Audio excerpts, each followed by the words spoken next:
Court records from Wilkinson County, Georgia, mention 5 plantation overseers who entered the Ohi River bottomlands on October 14, 1839.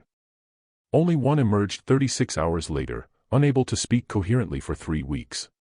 The county coroner's inquest lists the other 4 as lost to swamp conditions, but witnesses reported the survivor's hands were covered in scratches forming unusual patterns, and he repeatedly drew the same symbol in the dirt outside the county jail, a marking local Indians said represented the hunted becoming the hunter.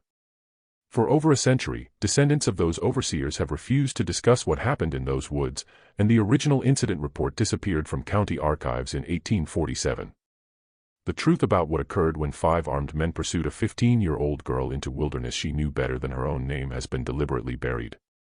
But evidence scattered across forgotten testimonies tells a story that should terrify anyone who believes superior numbers guarantee victory. Before we continue with what happened in those Georgia bottomlands, if dark historical mysteries like this fascinate you, subscribe to this channel and hit that notification bell. I'm curious, comment below what state or city you're watching from. Now, let's discover what really happened when 5 men made the fatal mistake of underestimating their prey. The events that followed would reveal something far more disturbing than a simple wilderness tragedy. They would expose how thoroughly knowledge of the land could transform victim into survivor and pursuer into prey. Wilkinson County, Georgia in 1839 occupied a peculiar position in the state's geography, too far from Savannah's coastal aristocracy to attract refined planters, too close to Creek Indian territories, only recently forcibly removed, to attract cautious investors. The county's plantations were smaller operations owned by men who'd come to Georgia after failing in the Carolinas, desperate to extract profit from land that fought cultivation at every turn. The Ohi River bottomlands bordering the county's eastern edge had a reputation. Even before the creek removal of 1836, the indigenous population had treated those particular swamps with caution. The waterways shifted with seasonal floods, creating new channels that could disorient even experienced hunters. Cypress trees grew so dense in sections that sunlight never reached the forest floor, and constant moisture bred vegetation that could hide a person 3 feet away.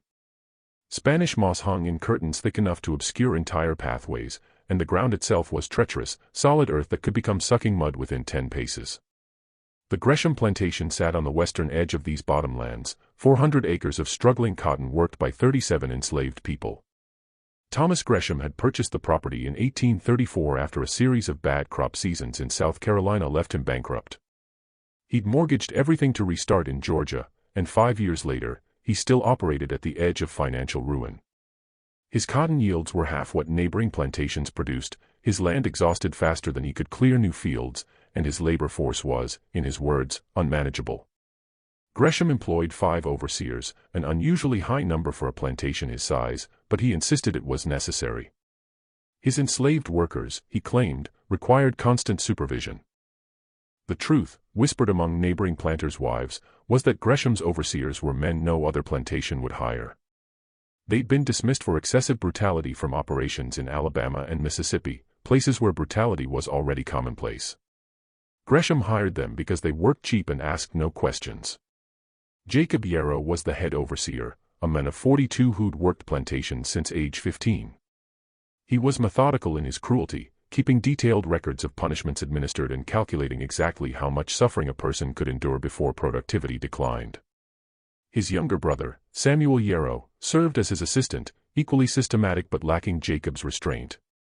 The 3 other overseers, Nathaniel Cruz, William Tyson, and Henry Burke, were younger men who'd gravitated to Gresham's plantation because it gave them license to indulge their worst impulses without consequence.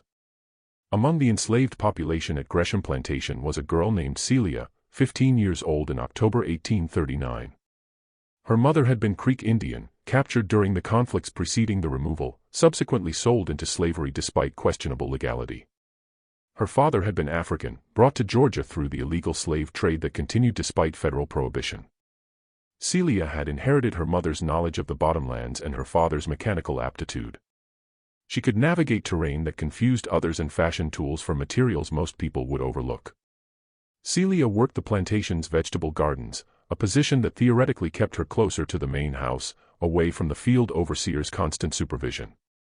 But Thomas Gresham's wife had died 2 years earlier, leaving no one to manage domestic affairs, and the overseer's attention had increasingly turned towards Celia as she matured. She'd learned to move quietly, to anticipate when trouble was coming, to make herself small and unnoticeable. The creek removal had affected the Gresham plantation more than most. Several of the enslaved population had maintained relationships with nearby creek communities, trading knowledge and occasionally food. When the Indians were forced west, these connections severed abruptly. But Celia's mother had taught her daughter everything before dying of fever in 1838: how to read the forest, identify edible plants, find clean water, recognize animal behavior, navigate by stars and moss and tree growth patterns. This knowledge was about to become the difference between life and death. October 14, 1839 began with fog so thick it obscured the plantation buildings from each other. The cotton still needed picking despite the visibility, and the enslaved workers moved into the fields at dawn as always. Celia carried water between the rows, a task that kept her visible to multiple workers, a learned survival strategy. Around mid-morning, Samuel Yarrow approached her with instructions to report to the overseer's cabin. Celia recognized the tone, had learned to read the particular way he looked at her. She'd been avoiding this moment for months, but the summons was direct, and refusal would bring immediate consequences. She walked toward the cabin, but instead of entering, she continued walking past the building toward the eastern property line, toward the bottomlands. Behind her, she heard Samuel's shout of surprise, then anger. She didn't run yet. Running would signal guilt, would give them justification. She walked with purpose, as though following instructions. But when Samuel's shouts brought the other overseers, when she heard multiple voices and the particular excitement that came into men's voices when they sensed pursuit, she ran. The bottomlands began abruptly, solid ground transitioning to swamp with little warning. Celia hit the tree-line at full speed, bare feet finding purchase on ground that would have tripped someone wearing boots. Behind her, the voices multiplied, not just Samuel now, but Jacob's authoritative commands and the younger overseer's eager responses. Thomas Gresham himself appeared as the 5 overseers grabbed rifles and rope. A later testimony from a field worker reported hearing Gresham tell them to bring her back unspoiled because damaged property couldn't be sold and he needed every asset he could liquidate. Jacob Yarrow's response, overheard by the same witness, was less concerned with property value. The 5 men entered the forest 15 minutes behind Celia. They carried rifles, knives, rope, and the absolute confidence that comes from never having experienced consequences. They'd tracked runaways before, always successfully. A 15-year-old girl alone in the wilderness would be found within hours, terrified and compliant. The OHI bottomlands were dangerous, yes, but not to armed men familiar with forest pursuit. What they didn't know was that Celia had been preparing for this moment since her mother's death. She'd been carrying supplies into the forest during water runs, a knife stolen from the kitchen hidden in rotting logs, a tinderbox wrapped in oilcloth buried in a hollow tree, dried meat taken piece by piece from the smokehouse cached in waterproof pouches her mother had taught her to make from animal bladders. She'd memorized every pathway her mother had shown her, every seasonal route through the swamps, every high-ground island invisible to outsiders. The 5 men expected to find a terrified child. They would discover something entirely different. The first day of pursuit seemed to confirm the overseers' expectations.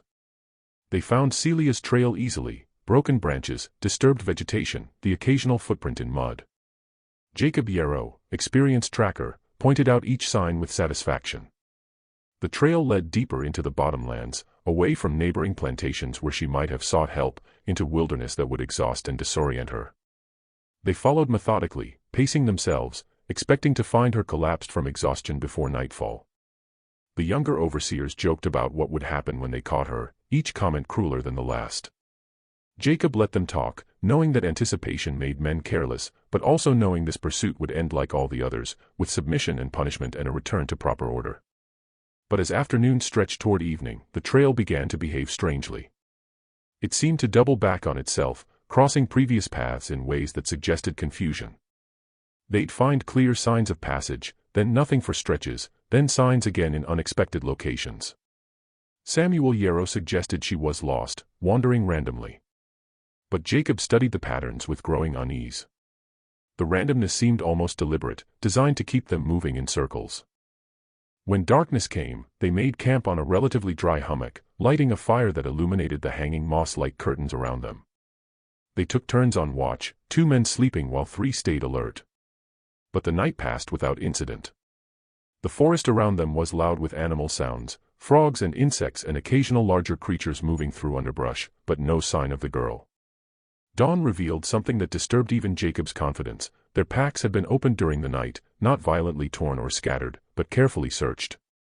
Food was missing, not all of it, but selected items: dried beef, hardtack, a canteen. William Tyson insisted he'd been awake, watching, but had seen nothing. The moss curtains had hung motionless. The fire had burned steadily, yet someone had moved among their supplies without detection. The 5 men looked at each other with the first flickers of uncertainty. A terrified runaway didn't steal food with surgical precision from armed men.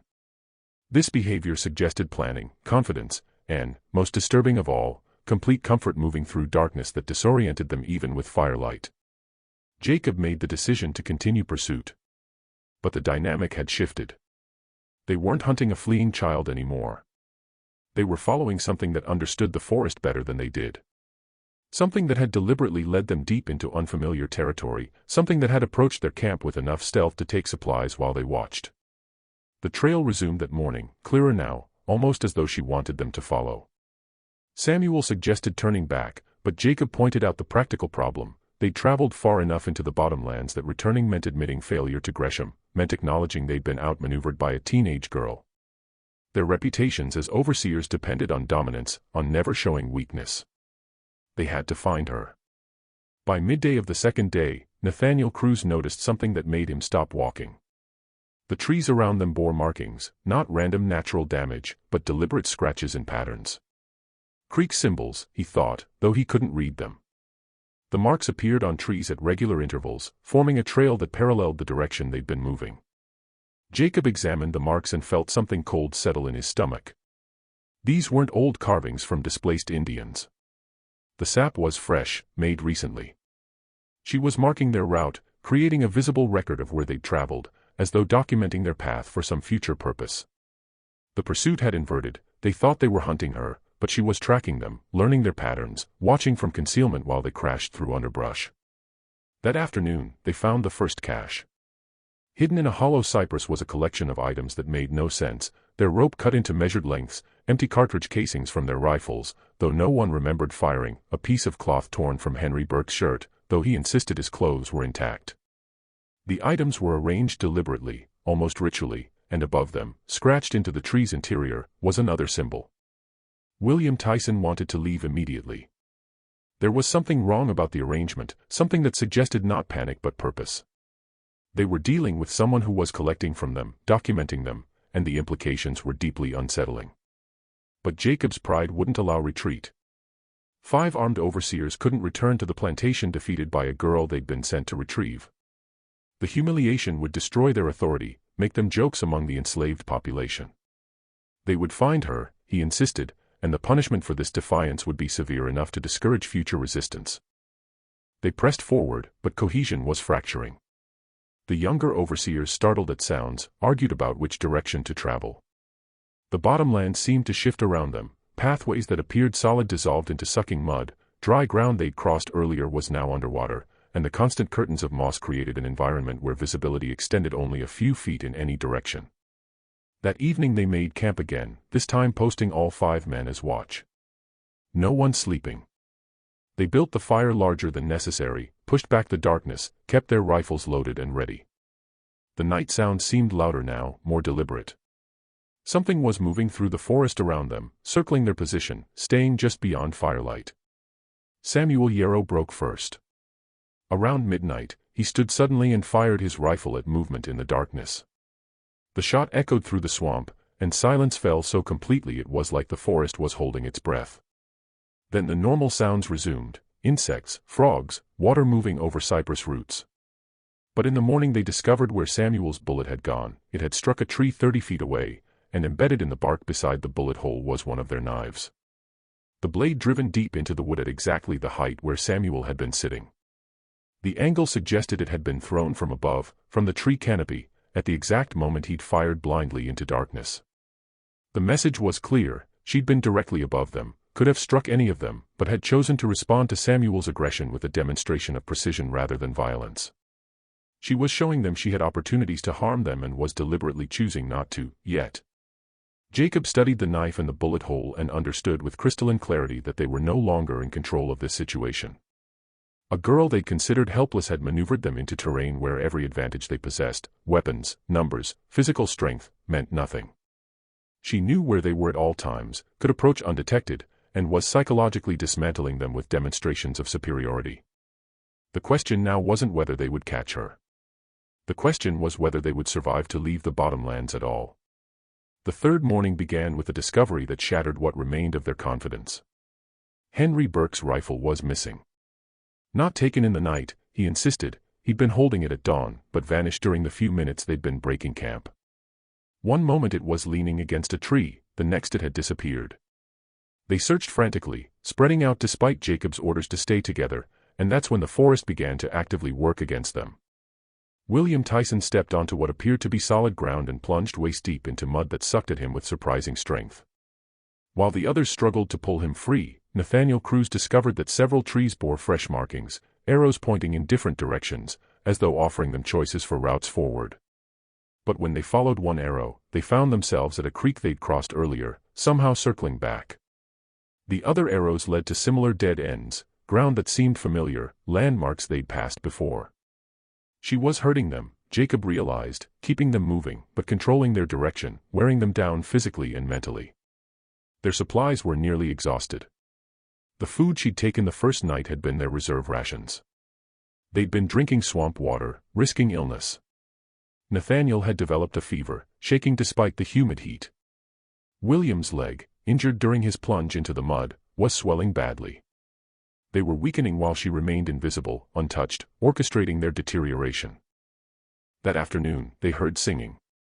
A woman's voice carrying through the forest from no identifiable direction, singing in a language none of them recognized, Creek words mixed with something else, a melody that seemed to come from everywhere and nowhere. The sound disoriented them further, made it impossible to determine distances or directions.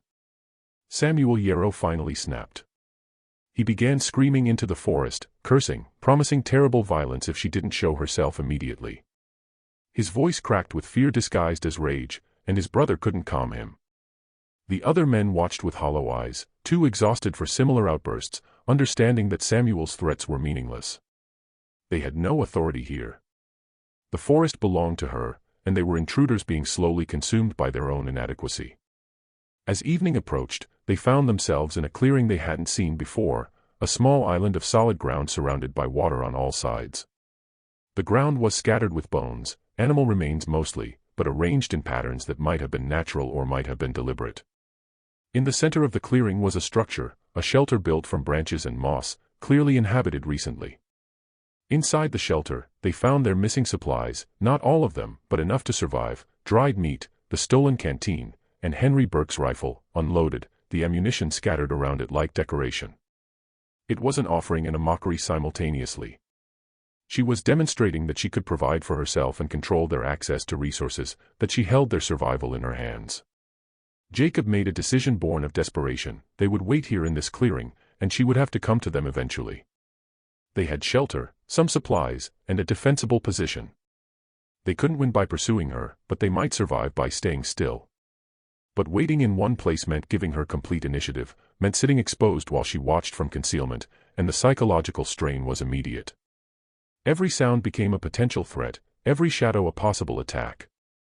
The 5 men sat back to back in the clearing center, rifles pointing outward, waiting for movement that never came in ways they could predict. The attack, when it came, wasn't what they expected, not violence, but escalating psychological warfare that exploited every fear they'd developed over 3 days in the bottomlands. It began at sunset with sounds, footsteps circling their position, moving through water, always just beyond the clearing's edge. The sounds would approach, then retreat, never following predictable patterns. Sometimes the steps moved quickly, as though running, other times they slowed to a deliberate pace that suggested someone moving with complete confidence through terrain that terrified the 5 men huddled in the clearing center. Then voices joined the footsteps, whispered words in languages they didn't understand, seeming to come from directly behind each man, even though they sat back to back. The words carried different tones, sometimes melodic like singing, other times harsh and guttural. Nathaniel swore he heard his own name spoken in his mother's voice, though his mother had been dead for 15 years. William insisted someone was reciting scripture, twisted verses that sounded almost right but contained subtle blasphemies that made his skin crawl. Jacob tried to maintain order, reminding them these were tricks, psychological manipulation designed to break their resolve, but his voice carried less authority with each passing hour, and the other men responded with vacant stares that showed how thoroughly their confidence had eroded. Nathaniel, already feverish, became convinced something was moving beneath the water's surface, circling them like a predator. He began describing creatures he insisted he could see, forms that didn't match any animal he knew, watching from just below the waterline with eyes that reflected their firelight in colors no natural animal produced. The others told him he was hallucinating, fever-induced visions, but their voices carried uncertainty, and they found themselves watching the water with growing dread, rifles pointed at ripples that might have been wind or might have been something else entirely. The moss curtains hanging from surrounding trees began to move, though there was no breeze. They swayed in rhythm, all together, then individually, creating patterns that seemed almost intentional. Henry Burke watched these movements with increasing agitation, convinced he could see shapes forming in the hanging vegetation, human silhouettes that appeared and dissolved, always at the edge of his peripheral vision, never quite solid enough to justify firing it but too consistent to dismiss as imagination. Around midnight, the sounds changed.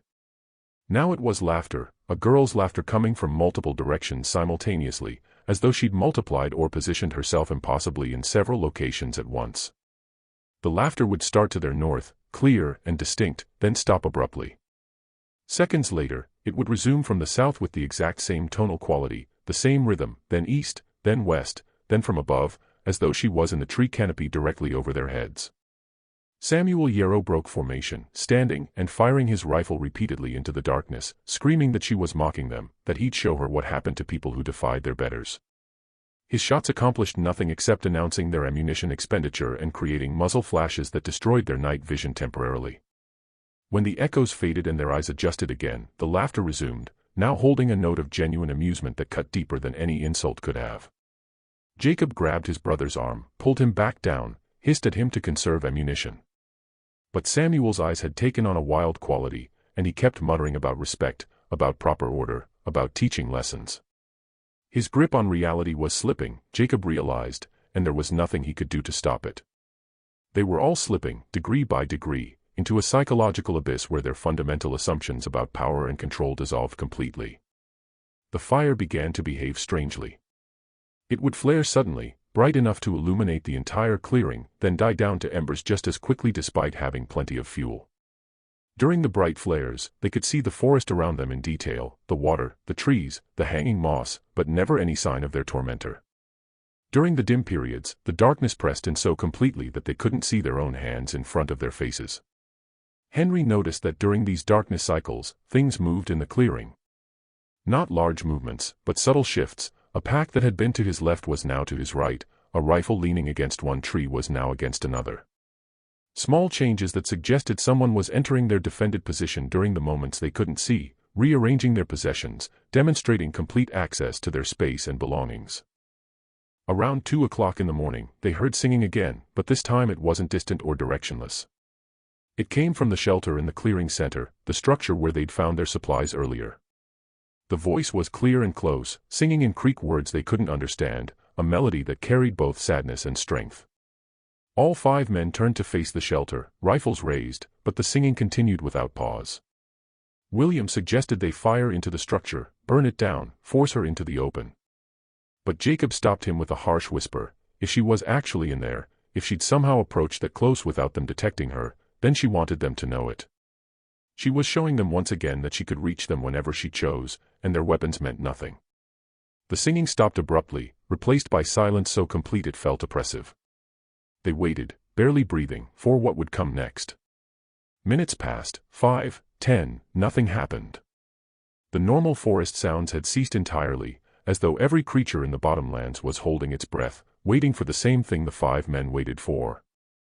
Then something touched Jacob's shoulder. He spun, rifle raised, finger on the trigger. But there was nothing behind him except his brother, who was facing the opposite direction. Yet he'd felt it clearly, a hand pressing down on his shoulder for just a moment, the unmistakable pressure of fingers through his shirt. Samuel insisted he hadn't moved, hadn't touched anyone, and the wild fear in his brother's eyes convinced Jacob he was telling the truth. Over the next hour, each man experienced similar contacts, a touch on the back of the neck, pressure against a leg, something brushing past an arm, always just at the edge of perception, always gone before they could react, always impossible to verify. They started arguing with each other, each man accusing the others of playing tricks, of trying to frighten companions for cruel amusement.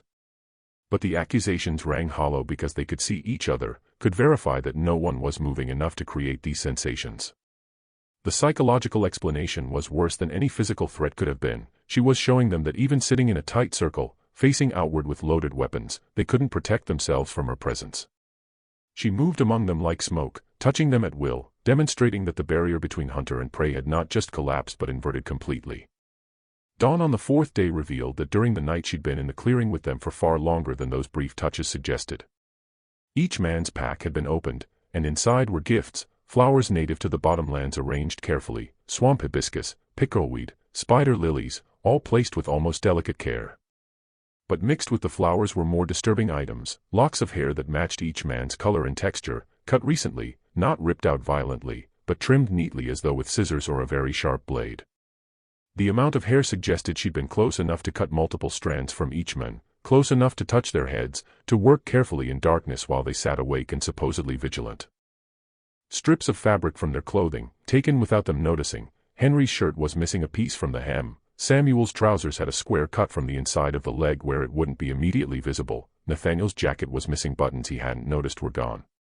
And in Jacob's pack, a piece of paper salvaged from their supplies on which someone had drawn 5 figures. Simple stick figures, the kind a child might make, but rendered with enough detail to be identifiable. Each figure had characteristics that matched one of the overseers. Jacob's drawn taller than the others, Samuel positioned close to his brother, Nathaniel marked with symbols suggesting illness. 4 of the 5 figures were marked with X symbols over their chests, clear, deliberate crosses that needed no interpretation. The 5th figure, the one representing Jacob, bore no mark. It simply stood apart from the others, unfinished, questioning. The message was unmistakable. She'd been close enough to touch them, to take from them, to harm them if she'd chosen. The 4 marked figures represented a choice she hadn't yet made, and the unmarked 5th figure was a question. Who would she allow to survive? Jacob stared at the drawing and felt something fundamental break inside him. He'd built his entire identity on dominance, on the certainty that force and authority could control any situation. For 30 years, that belief had proven true. Enslaved people complied because they feared him. Other overseers deferred because they recognized superior strength. The entire social structure of plantation life reinforced his position at every turn. But here in this clearing, surrounded by evidence of his complete vulnerability, that certainty crumbled. He wasn't dealing with someone who feared him. He was dealing with someone who pitted him enough to offer mercy he didn't deserve. And the psychological wound of that realization was deeper than any physical injury could have been. That morning, Nathaniel Cruz didn't wake up. His fever had progressed beyond the point where the body could fight it. His breathing had grown shallow during the night, and sometime before dawn, it simply stopped. They checked for pulse, found none, and sat staring at his body with hollow eyes. The first of them to die, killed not by violence but by illness exacerbated by stress, dehydration, and the relentless psychological pressure of 3 days being hunted by prey they couldn't catch. Jacob made the decision to leave him. They couldn't carry a dead man through the swamps, and staying meant they'd all die eventually. It was brutal calculus, survival arithmetic, abandoning a companion's body because resources were finite and sentiment was a luxury they couldn't afford. But leaving Nathaniel's corpse felt like crossing a line. They'd entered the forest as hunters, as men with power and purpose. Now they were abandoning their dead and fleeing like animals. All pretense of authority stripped away. Samuel insisted they should at least bury him. But Jacob pointed out the obvious. They had no tools, the ground was too wet, and spending hours digging would only give her more time to orchestrate whatever came next. They left Nathaniel in the clearing with what water remained, a meaningless gesture toward humanity, and continued moving. But now they were 4, weakened, and the psychological weight of abandonment added to their deterioration. Each man was thinking the same thing, though none would voice it aloud. Who would be next?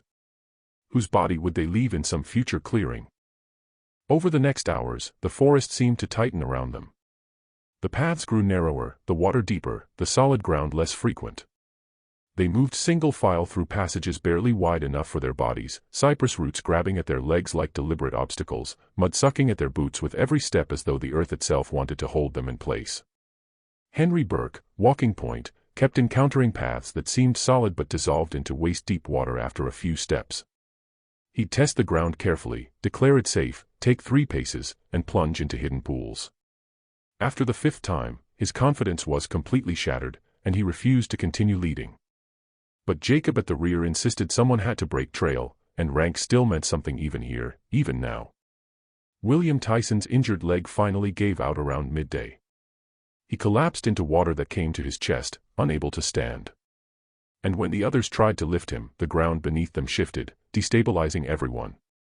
His leg had swollen to nearly twice its normal size, the skin discolored in ways that suggested serious infection. He needed medical attention, bed rest, clean water, antibiotics that wouldn't be widely available for another 60 years. What he had was 3 desperate men trying to keep him upright in a swamp that wanted to pull him down. They struggled for 10 minutes, maybe 15, trying to find footing solid enough to support his weight. But the more they moved, the deeper they sank. Jacob finally made the same calculation he'd made with Nathaniel. William was slowing them down, using energy they couldn't spare, and his condition would only worsen. Henry and Samuel looked at Jacob with horror, understanding what he was suggesting before he voiced it aloud. William understood, too. He stopped fighting, stopped trying to stand, and looked at each of them in turn. His expression held no accusation, just resignation. He'd known this was coming since his leg gave out, had felt his companion's desperation growing with each failed attempt to move him. "Go," he said quietly. "She's watching anyway. Staying just means she takes all of us." In the confusion of trying to find stable ground to continue from, in the desperate scramble to extract themselves from the mud that held them, William Tyson slipped away. Not attacked, not pulled under by anything except gravity and water and his body's inability to fight anymore. They heard him thrashing, calling for help with decreasing volume, and then nothing. The swamp had claimed him with almost casual efficiency, and none of them had the physical or moral strength to attempt another rescue. They were 3 now, Jacob, Samuel, and Henry, moving through a nightmare landscape that seemed actively hostile to their presence. Their ammunition was nearly gone, they'd wasted shots firing at sounds and shadows. Their food was exhausted. Their water supply was contaminated swamp water that would likely make them sick. They were lost, unable to retrace their route, unable to determine which direction led to the plantation they'd left what felt like years ago but had only been 4 days. The trees around them bore constant markings now, Creek symbols they couldn't read but understood were messages. Some seemed to point directions, offering guidance, others appeared more ominous, warnings, perhaps, or simply documentation of their passage. She was creating a record, they realized, marking this hunt the way hunters marked successful tracking. Except in this case, the prey was creating the record of the hunter's failure. That afternoon, exhausted and delirious, they emerged into another clearing and found Celia waiting for them. She stood on the far side of a small pond, perfectly visible in afternoon sunlight that filtered through the cypress canopy. She made no attempt to hide or run. She simply stood there, solid and real after days of being everywhere and nowhere, finally allowing them to see her clearly. She looked nothing like the terrified runaway they'd expected to catch. Her clothes were muddy but intact, practical garments that allowed free movement. Her face bore patterns drawn in what looked like charcoal mixed with clay, not random marks, but deliberate designs that might have been camouflage or might have been ceremonial. Her hair was pulled back and tied with plant fibers. She was barefoot, her feet showing none of the damage theirs had sustained from days walking on roots and through mud. Most striking was her expression, not fear, not anger, not even triumph, just calm assessment, the look of someone evaluating a situation with complete confidence in their ability to handle whatever developed. In her hands, she held a bow constructed from materials in the forest, the kind of hunting implement her Creek ancestors had used for generations. The wood was bent perfectly, the string appeared to be woven plant fiber or sinew, and the arrow, nocked but not drawn, looked professionally made, with stone tip and feather fletching. She'd built a functional weapon from natural materials while staying ahead of 5 armed men. Behind her, arranged on the ground, were their missing items, the rope they'd carried in, now fashioned into snares and traps, the ammunition she'd taken, lined up in a neat row, Henry's missing rifle, unloaded and disassembled into components, and their knives arranged in patterns that suggested she'd been studying the weapons, learning their construction and weaknesses. For a long moment, no one moved. The three men stood frozen at the clearing's edge, rifles raised but uncertain, facing this girl who'd orchestrated their destruction without ever resorting to direct violence. She'd let the forest do the work, had simply guided them into situations where their own mistakes and the environment's dangers combined fatally. Jacob Yarrow found his voice first. "You've had your fun," he said, trying to inject authority into words that came out cracked. "But it ends here. You're coming back with us, and you'll face punishment for this." Celia tilted her head slightly, studying him with the same calm assessment. When she spoke, her voice was clear and strong, carrying easily across the small pond. Her accent blended Creek influences with the regional dialect of Georgia, marking her as someone who existed between worlds. "Punishment," she said, "for running when you intended harm. For surviving when you intended capture. For knowing my mother's land better than you know your own greed." Samuel Yarrow stepped forward, raising his rifle more deliberately. "You killed Nathaniel and William. That's murder, and you'll hang for it." "I killed no one," Celia replied calmly. "Your friend died of fever you couldn't treat. The other drowned in water he couldn't escape. I touched neither of them. The forest took them because they didn't belong here, didn't understand how to move through it safely, just as it will take you if you don't leave now." Jacob raised his rifle, sighted carefully down the barrel, his hands shaking from exhaustion but his intention clear. After everything, the humiliation, the deaths, the complete dismantling of his authority, he would end this here. One shot, and the problem would be solved. They could claim she'd attacked them, that it was self-defense, that the other deaths had been her doing. The story would be believed because the alternative, that they'd been defeated by a girl who never raised a hand in violence, was too humiliating for anyone to accept.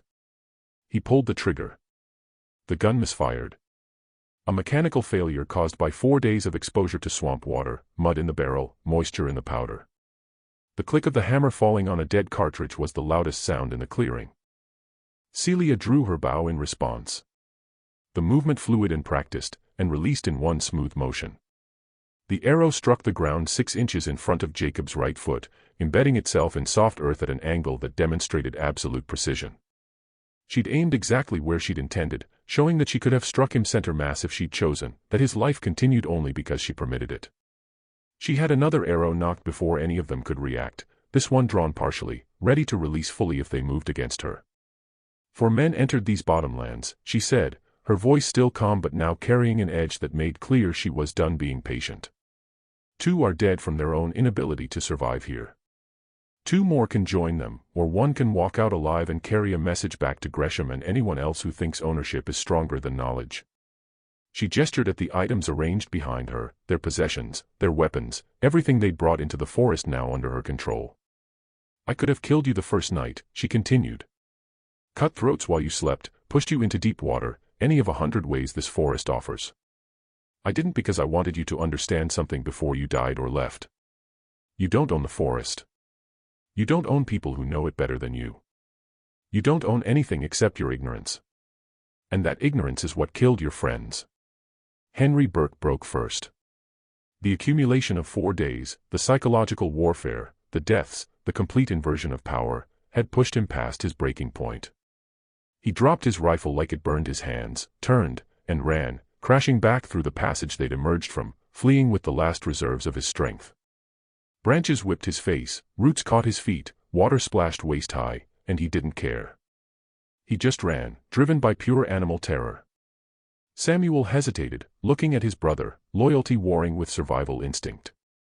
Jacob's face showed no emotion now, just exhaustion and the hollow recognition of complete defeat. Samuel made his choice, he'd followed his brother into this disaster, but he wouldn't follow him into death. He turned and ran after Henry, abandoning Jacob in the clearing with the girl who'd destroyed them all without raising a hand in violence. Jacob Yarrow stood alone, facing Celia across the pond, his useless rifle hanging from hands that no longer had the strength to raise it. He understood with perfect clarity that he'd lost everything, authority, reputation, even basic survival advantage. He was an intruder in her domain, and she was offering him mercy he didn't deserve, mercy that would taste like ash for whatever remained of his life. "Why?" he asked, and his voice sounded like a stranger's. "Why let any of us live?" Celia lowered her bow slightly but kept the arrow knocked. "Because dead men don't carry messages. Someone needs to tell Gresham what happened here. Someone needs to tell the other overseers. Someone needs to make them understand that running doesn't always mean you're prey, and hunting doesn't always mean you're in control. She paused, then added something that would haunt Jacob Yarrow for whatever time remained to him. My mother taught me to read this forest the way you read account books. Every plant, every sound, every shift in wind or water, they all speak if you know how to listen. She taught me because she knew this day might come, because she understood that knowledge is the only power that can't be taken by force. You entered my classroom with guns, expecting weakness. You found strength you didn't know existed because you never bothered to look for it. She gestured toward the passage Henry and Samuel had taken. Walk away. Tell your story. Maybe someone will learn something, though I doubt it. Men like you don't learn from losing. You just find new ways to convince yourselves you didn't really lose. Jacob wanted to say something, wanted to salvage some shred of dignity from this disaster, but there was nothing left to salvage. He was a man who defined himself by dominance and control, and both had been stripped away so thoroughly he barely recognized himself. He turned and followed his companions, leaving his rifle behind because it was useless weight now, stumbling through the swamp with no dignity left, just the animal desperation to survive long enough to reach familiar ground. Behind him, he heard Celia's voice one final time, carrying clearly through the forest, the bottomlands remember. And I remember. If Gresham sends more men, I'll be here. And next time, none walk out. Henry Burke emerged from the OHI bottomlands 36 hours after the three survivors separated in the clearing. He crawled out of the tree lean on his hands and knees, delirious, covered in mud and scratches that formed patterns across his skin like writing in a language no one could read. His clothes were torn, his boots were gone, his hands were bleeding from countless cuts sustained grabbing at roots and branches during his flight. Plantation workers found him near the eastern property line around dawn, babbling about forests that moved and girls who multiplied and water that consumed. They carried him to the overseer's quarters, tried to get coherent information from him, but he couldn't form complete sentences. He kept repeating fragments. She was everywhere, in the trees, under the water, behind us. She touched us while we watched. The forest listened to her. The forest listened. Thomas Gresham summoned a doctor from the county seat, a man experienced with fever and delirium, who examined Burke thoroughly and declared him physically intact but mentally shattered. The scratches covering his body were superficial, the product of running blindly through underbrush. His dehydration was severe but treatable. His psychological state was another matter entirely. For 3 days, Burke remained in a semi-conscious state, waking periodically to scream about things pursuing him, then collapsing into exhausted sleep. When he finally regained enough clarity to speak coherently, his testimony was so disturbing that Gresham initially refused to believe it. Burke described 4 days of systematic psychological dismantling. He spoke of a girl who moved through the forest like smoke, who seemed to be in multiple places simultaneously, who demonstrated complete control over terrain that defeated 5 armed men. He insisted she'd been close enough to touch them repeatedly, that she'd stolen from them while they watched, that the forest itself had somehow aligned with her against them. She knew, Burke kept repeating. She knew everything, where we'd step, where we'd look, what we'd do next. It was like she'd run this hunt 100 times before. Knew every mistake we'd make before we made it. When Gresham pressed him about the other 4 overseers, Burke's face went blank, and he stared at nothing for several minutes before answering. Nathaniel died of fever.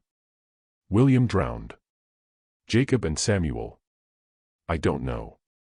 I ran. When she gave us the choice, I ran.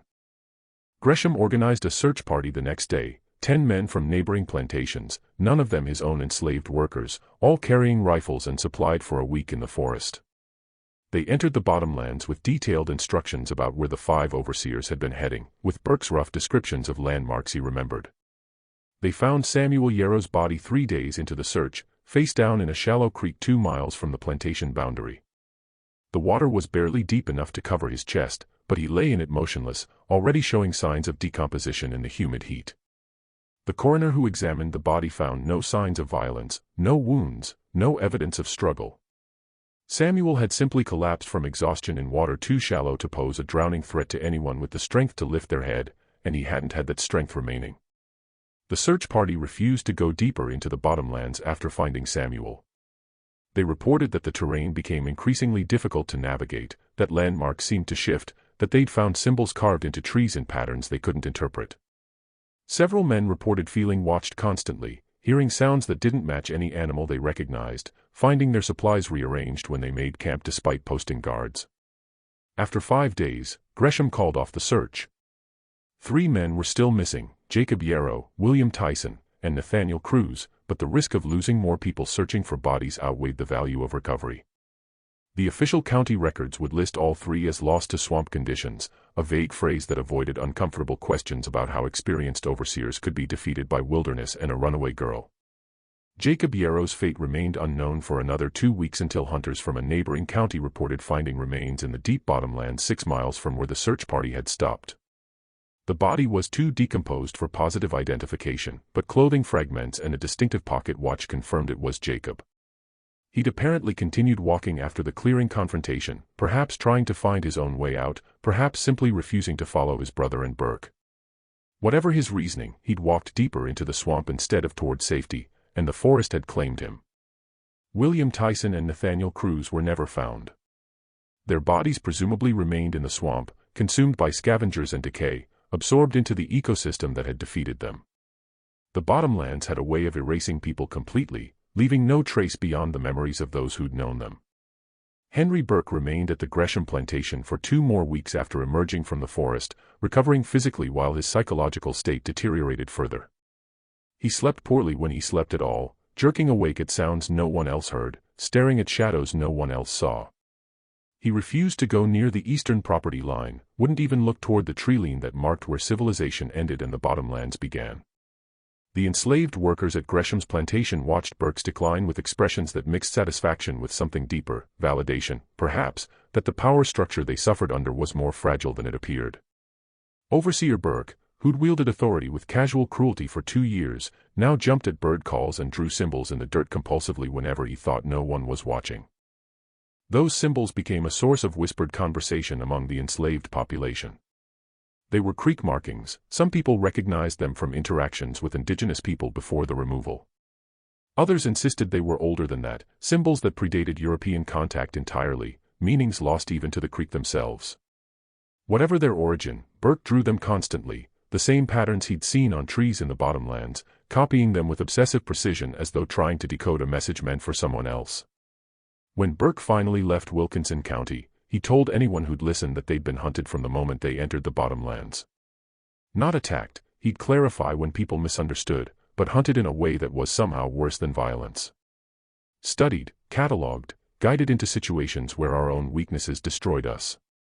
She never had to hurt us, Burke would say, his voice carrying an edge of awe mixed with terror. The forest hurt us. Our ignorance hurt us. She just watched, guided, made sure we encountered every danger we were too stupid to avoid on our own. Most people dismissed Burke's testimony as fever dreams, the confused memories of a man who'd experienced genuine trauma and was processing it through exaggeration and fantasy. But those who'd spent time in the bottomlands, who knew how treacherous the terrain could be, heard something different in his words, recognition that knowledge of environment could be weaponized, that someone who truly understood wilderness could manipulate it in ways that seemed impossible to outsiders. Burke eventually settled in Alabama, taking work as a clerk in a general store, refusing all offers to return to overseer work. He lived another 33 years, dying in 1872. And throughout his life, he maintained that what happened in the OHI bottomlands in October 1839 was the most terrifying experience a human being could endure, not because of violence or monsters, but because it revealed how thoroughly helpless people could become when they ventured into environments they didn't understand, pursuing people who did. Celia was never seen again at the Gresham plantation. Thomas Gresham filed a formal runaway report with county authorities describing her age, appearance, and the circumstances of her flight, but no serious effort was made to recover her. The local sheriff, when asked to organize a pursuit, pointed out that 5 overseers had failed to bring her back and 4 had died in the attempt. What exactly did Gresham expect a sheriff's deputy to accomplish? Gresham couldn't articulate an answer that didn't sound absurd. How could he explain that he needed his runaway caught not because of her labor value, but because letting her escape successfully would undermine his authority with the remaining enslaved workers? How could he admit that his entire operation depended on people believing escape was impossible? And one successful flight demonstrated otherwise. The enslaved population at Gresham's plantation noted Celia's disappearance with expressions of quiet satisfaction that they were careful to hide from remaining white authority. Among themselves, in the few moments when surveillance lapsed, they passed stories about what had happened in the forest. The details grew with each retelling, acquiring mythological elements, but the core remained consistent. One of their number had faced the overseer's worst intentions and emerged victorious, had turned hunters into prey using nothing but knowledge her mother had passed down, knowledge that predated slavery and plantations and overseers entirely. The story spread to neighboring plantations through networks of communication that slaveholders didn't know existed or vastly underestimated. Within a month, enslaved workers across Wilkinson County knew some version of what had happened when 5 overseers pursued a Creek girl into the bottomlands. The specifics varied. Some versions had Celia killing the overseers directly, others had the forest itself rising against them, a few suggested supernatural intervention. But they all carried the same essential message: resistance was possible, escape was achievable, and knowledge could overcome force. Thomas Gresham's plantation declined rapidly after October 1839. Though the connection to the Bottomlands incident wasn't immediately obvious to outsiders, his more astute neighbors recognized the pattern: small acts of resistance from enslaved workers that compounded daily, subtle degradations of efficiency that added up to significant production losses, and, most critically, an unwillingness among potential overseers to work for Gresham regardless of salary offered. Word had spread through overseer networks about what happened to Yarrow and his crew. The specific details were disputed, but the outcome was clear: Gresham's plantation was where overseers went to die or go mad. The few men who inquired about positions asked pointed questions about the Bottomlands, about runaway procedures, about what exactly had happened to the previous overseers. When they heard Gresham's evasive answers, they found employment elsewhere. Without overseers willing to enforce discipline through fear, Gresham couldn't maintain the brutal efficiency that cotton production demanded. His yields dropped 20% in 1840, 30% in 1841. His enslaved workers weren't overtly rebellious. They showed up for work, they performed their assigned tasks, but they did so at their own pace, with their own standards, and Gresham had no mechanism to compel anything more. He tried managing directly, taking on some overseer duties himself, but he was one man attempting to control 37 people who'd learned they could resist in ways that were impossible to punish.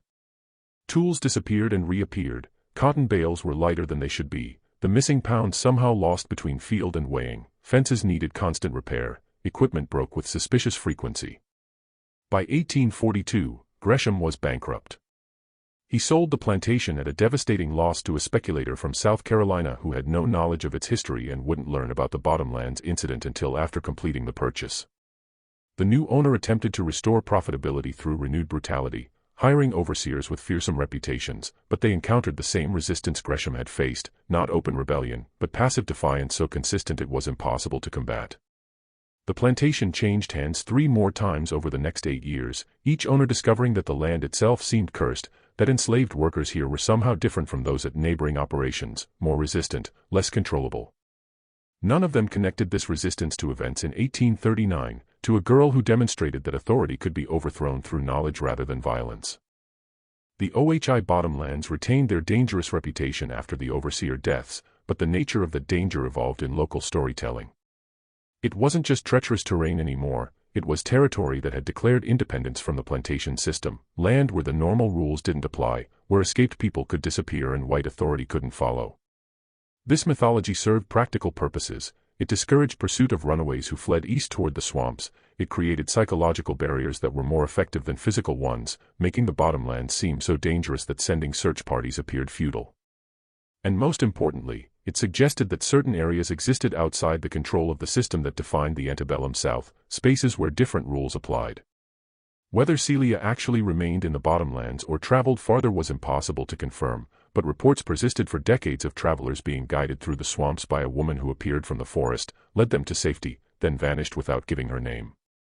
These accounts were remarkably consistent across time. The guide was always described as mixed Creek and African heritage, always demonstrating extraordinary knowledge of the terrain, always refusing payment or thanks, always disappearing before questions could be asked. Historians who've examined these reports generally dismiss them as folk tales, the kind of mythology that grows around wilderness areas where actual disappearances occurred.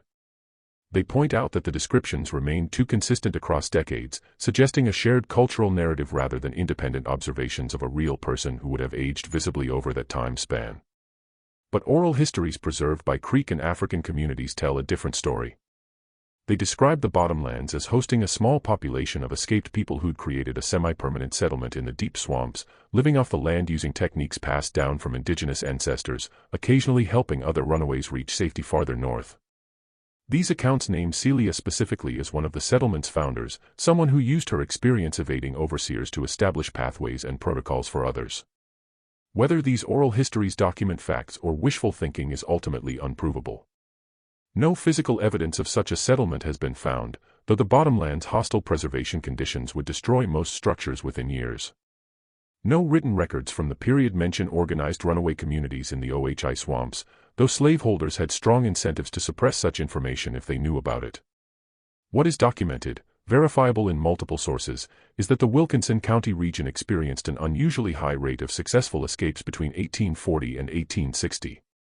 Enslaved people from plantations bordering the bottomlands disappeared with far greater frequency than those farther west, and pursuit efforts recovered far fewer runaways than in comparable Georgia counties. Something about that area made escape more viable, whether it was simply the terrain itself or the presence of people who'd mastered living within it. The court records from October 1839 remain incomplete, many pages mysteriously missing from the county archives. What survives is fragmentary testimony from Henry Burke, depositions taken while he was still recovering, describing events that the court clerk noted seemed impossible to credit, yet delivered with such conviction as to suggest genuine belief in their accuracy. Burke's descriptions painted a picture of systematic psychological warfare, a girl who moved through the forest with preternatural skill, who seemed to anticipate every action the overseers took, who demonstrated complete mastery over terrain that killed them. He described her building weapons from natural materials, navigating in absolute darkness, approaching them repeatedly without detection, and ultimately offering mercy they didn't deserve. The court, after reviewing Burke's testimony and examining Samuel and Jacob Yarrow's remains, concluded that all deaths resulted from natural causes exacerbated by poor judgment. The verdict specifically stated, the deceased entered hostile terrain without adequate preparation, pursued a quarry who possessed superior knowledge of said terrain, and subsequently perished through exposure, exhaustion, and environmental hazards. No evidence suggests deliberate violence.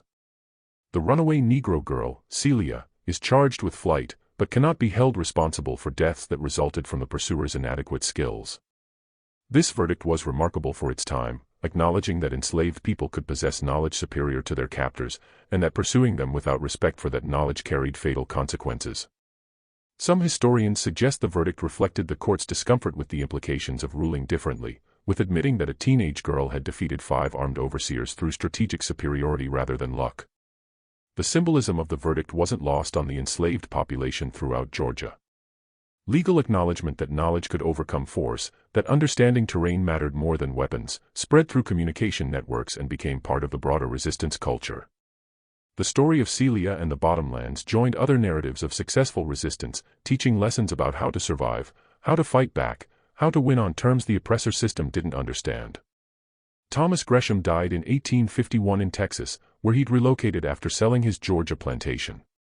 He'd attempted to restart cotton operations in the new territory but encountered similar problems: workers who resisted subtly, overseers who quit without explanation, yields that never matched expectations. His obituary in the Houston newspaper made no mention of his Georgia plantation or the events of October 1839, describing him as a farmer of moderate success whose ambitions exceeded his luck. Henry Burke died in 1872 in Alabama, as mentioned, having lived 33 years after emerging from the bottomlands. His obituary noted his service as a store clerk and his reputation for peculiar views regarding wilderness areas and their dangers. Family members reported that he'd never spoken of his overseer years except to warn them against pursuing work that required entering unfamiliar forests, and that he'd kept drawings hidden in his personal effects, symbols he'd copied from trees in Georgia decades earlier, preserved as though they held meaning he'd spent his life trying to decode.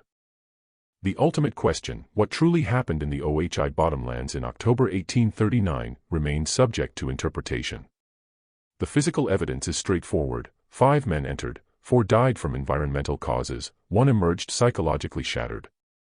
The girl they pursued was never recovered. No violence was proven, no supernatural occurrence documented.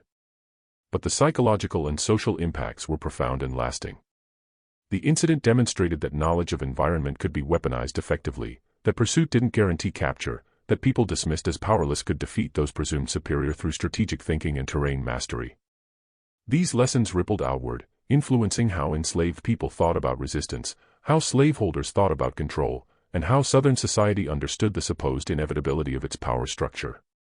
The story spread far beyond Wilkinson County, carried by enslaved people sold to other regions, by overseers who heard cautionary tales from colleagues, by travelers who'd heard locals discuss the mysterious bottomlands.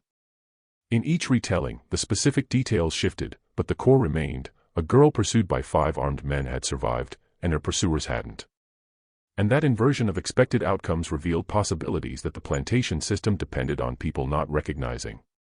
Modern historians studying antebellum resistance culture often cite the Celia incident as an example of how individual acts of survival became collective mythology, how specific events transformed into broader lessons about power and knowledge. Whether every detail of the story is preserved in oral histories is factual matters less than what the story accomplished, demonstrating that resistance was possible, that oppressors could be defeated, that knowledge passed down from ancestors could be more powerful than any weapon. The bottomlands themselves remained dangerous territory long after 1839, claiming other lives over the decades, but they also remained a symbol of places beyond the plantation system's control, of knowledge that couldn't be stolen or destroyed, of resistance that didn't require violence but could be just as effective. And sometimes, even today, people hiking through what remains of the OHI bottomlands report feeling watched, hearing sounds that don't match any known animal, finding symbols carved into old-growth trees that look too deliberate to be natural damage. Are these residual traces of historical events, or simply the mind's tendency to find patterns and meaning in wilderness spaces? The answer probably depends on whether you believe knowledge of forest and survival skills passed through generations can leave impressions on landscape itself, or whether you think all such phenomena are just stories we tell ourselves about places where remarkable things happened long ago. What do you think happened in those Georgia bottomlands? Do you believe it was simply environmental hazards and superior knowledge of terrain? Or was there something more profound in how the forest claimed 4 overseers? Do you think Celia survived in the wilderness? Or did she perhaps help establish communities of escaped people living beyond the plantation system's reach? Leave your comments below and share your theories. If you found this historical account compelling, subscribe to this channel and hit that notification bell so you never miss stories like this, dark tales from America's past where the official records tell one story, but the deeper truth reveals something far more complex. Share this video with someone who appreciates narratives of survival against impossible odds. And check out our other videos exploring forgotten histories that challenge our assumptions about power, resistance, and how people survive systems designed to destroy them. The forest keeps many secrets, and we'll continue uncovering them together. Some stories get buried deliberately because the truths they contain are too uncomfortable for those who benefit from official narratives. But these stories persist, passed down through generations, preserved in fragments of documents and oral traditions, waiting for people willing to examine what really happened when knowledge confronted force, when terrain became weapon, when the hunted became something far more dangerous than hunters ever imagined. See you in the next video.